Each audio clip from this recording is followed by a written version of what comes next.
તો બનાસકાંઠામાં રાત્રે અનરાધાર વરસાદ વરસ્યો હતો। વરસાદી પાણી હજુ પણ ઓસર્યા નથી। બનાસ ડેરી પાસે રોડ પર વરસાદી પાણી ભરાયા છે।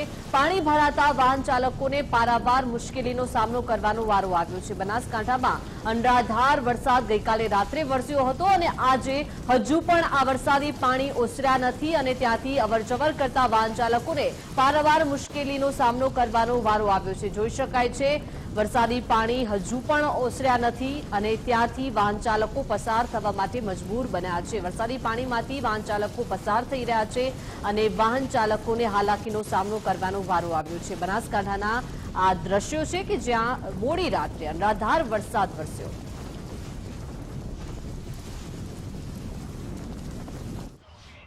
7 ઇંચ જેટલો જે વરસાદ બનાસકાંઠામાં અનરાધાર વરસ્યો તેને લઈને અત્યારે પરિસ્થિતિ બદથી બદતર છે। મોટા ભાગના વિસ્તારોમાં પાણી ઓસર્યા છે, પરંતુ હજી કેટલાક એવા વિસ્તારો છે કે જ્યાંથી વરસાદી પાણી ઓસર્યા નથી અને ત્યાં આગળ પણ વાહન ચાલકો જે છે તેમને હાલાકી થઈ રહી છે। મુખ્ય કારણ છે કે આ જે રસ્તો આપ જોઈ રહ્યા છો એ બનાસ ડેરીથી કાણોદર જતો જે રસ્તો છે ત્યાંનો રોડ છે અને રસ્તા ઉપર હજી પણ પાણી છે, પાણી ભરાયેલા છે। પાણી ક્યારે ઓસરશે તે નક્કી નથી।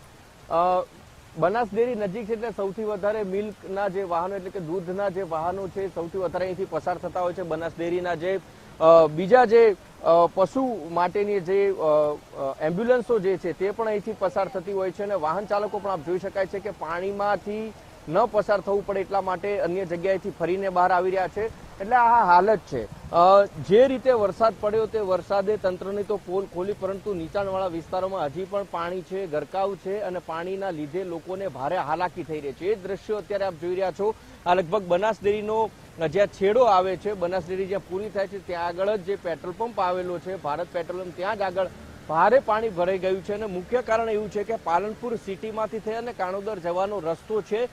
હજારોની સંખ્યામાં વાહનો અહીંથી પસાર થતા છે। પશુ સારવાર મોબાઈલ વાન છે, આવી અનેક પશુ સારવાર મોબાઈલ વાન જે બનાસ ડેરીની છે તે અહીંથી પસાર થતી હોય છે। મોટા મોટા વાહનો છે, લોડિંગ વાહનો, તે અહીંથી પસાર થતા હોય છે। ખાસ કરીને દ્વિચક્રી વાહનો એટલે કે બાઇક સવારો, એક્ટિવા સવારોને ભારે હાલાકી છે ભોગવવી પડે છે અને એટલો વરસાદ પડ્યો છે અને વરસાદ પછી પણ પાણી ઓસર્યું નથી અને એના કારણે જ લોકો છે એ હેરાન પરેશાન થઈ રહ્યા છે। મોડી રાત્રે જ લગભગ 7 ઇંચ જેટલો જે વરસાદ પડ્યો હતો એના કારણે આખું બનાસકાંઠા એટલે કે પાલનપુર મુખ્ય મથક છે બનાસકાંઠાનું, આખું પાલનપુર છે પાણીમાં ડૂબ્યું તેવા દ્રશ્યો છે સામે આવ્યા હતા અને ઘણી બધી દુકાનો છે ત્યાં આગળ પણ વરસાદી પાણી ઘૂસી ગયા તો કેટલાય રોડ ધોવાના પણ સમાચાર છે સામે મળી રહ્યા છે। આ જ વરસાદની અંદર પ્રી મોન્સૂન કામગીરી બધી મહાનગરપાલિકાઓ કરતી હોય છે, એ જ પ્રકારે પાલનપુર મહાનગરપાલિકાએ પણ કર્યું હતું, પરંતુ તેને ક્યાં અને કેવી રીતે કર્યું એ પણ એક મોટો સવાલ થઈ રહ્યો છે। જી